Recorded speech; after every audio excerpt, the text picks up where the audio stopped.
Alright, y'all, today I'm going to talk about the principle that is behind all good writing, hands down, and particularly stories, but really it applies to, like I said, all good writing. That principle is show, don't tell. So, imagine this. You're having a conversation with someone and they're trying to convince you that the sky is blue. And you're in a box, you're in a room, and you're discussing it, you're arguing it vehemently. You're going back and forth. No, you're wrong. No, you're wrong. No, you're wrong, etc., etc. And you're sitting there, you're bringing up all these facts about the pigments of the sky, and if the sky wasn't blue, then why do people write poems about the sky being blue, and yada, yada, yada, and you're trying to convince this person when you could just take them outside and point at the sky and say, look, you're wrong, now shut up. So that is the idea of writing. You can sit there and you can argue all day, but experience is the best teacher. And the point of writing is to allow you to experience more than what you normally would. It is a form of travel. It is a form of living another life, of going through relationships that otherwise you wouldn't.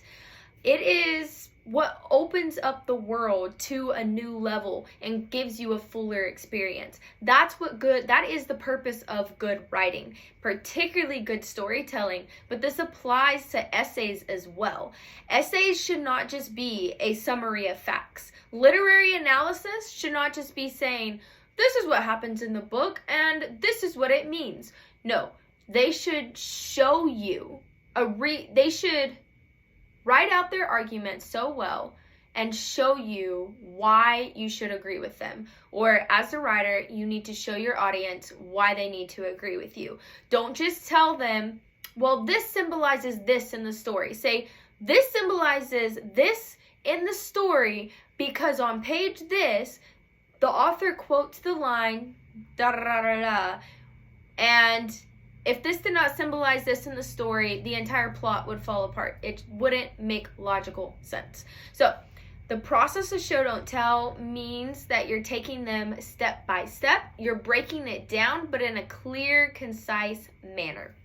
So, before I move on to how to do show not tell, I want to read a few quotes from C.S. Lewis that just emphasize this point of experience and allowing people to experience things through writing.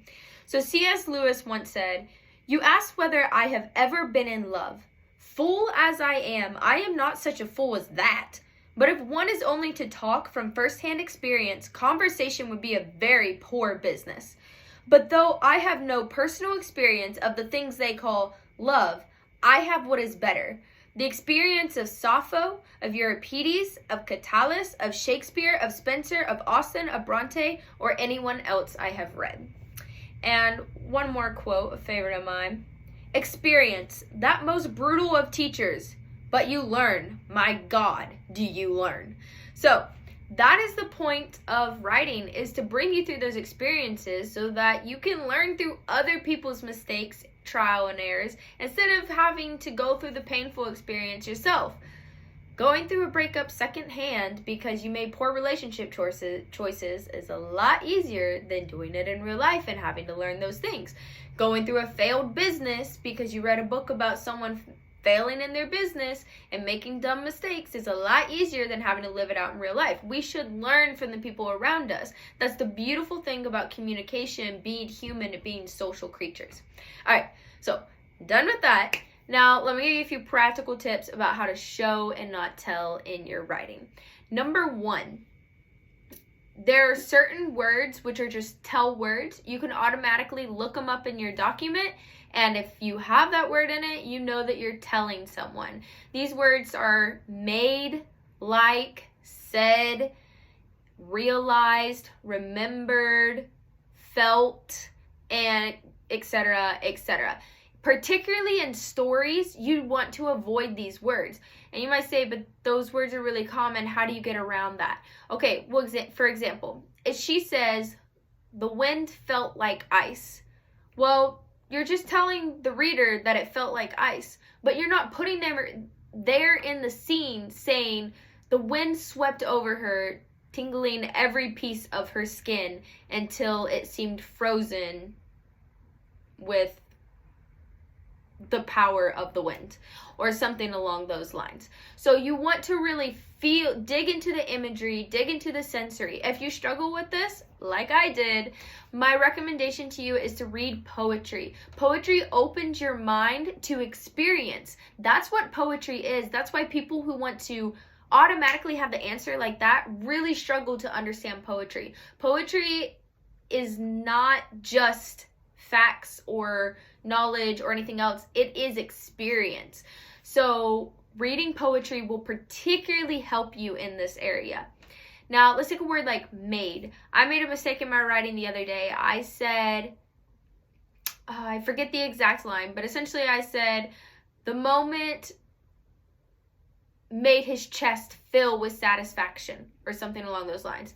When I could have just said, the moment filled his chest with satisfaction. So it would have been way clearer, it would have been way more powerful because I'm getting right to the point and I'm using an action word, filled. So it's just little things like that that really are going to make a difference in your writing. Now that is mostly for storytelling or descriptive writing, but if we switch over to literary analysis, to essays, to argumentative writing and everything else, how does this policy of show don't tell apply? Well, show don't tell is a little bit bigger than making your readers feel what you're writing, because whenever you're writing an essay, you don't want to sit there and be like, well, when I read this book, I felt the page between my fingers and it was like the pale skin of a new creature, or something equally strange and makes whoever's reading this question your sanity, much less take your word over whatever factual information you're trying to give them. However, this show don't tell policy still applies in a different way. You should not just tell your readers what you believe. If you have to say, I said, I think, I believe, I wonder, etc., then you're probably taking a wrong turn. You should simply state your argument as facts. So instead of saying, I believe that Shakespeare would have been a great author in this time period despite his strange language. I'm just making something up, obviously. Okay, then you need to change it to Shakespeare would have been a great author in this time period despite his Old English language. So now you're sounding more authoritative. You are stating it more as a fact. And from there, you need to build up the details and build up your argument instead of just relying on the fact, well, I said it and I believe it, so you should believe it. That is not showing your readers or giving them a good reason to trust you. And that is all I have for today. I hope this video was helpful. Please leave any comments or tips for me to improve. And yeah, have a blessed day. Thank you.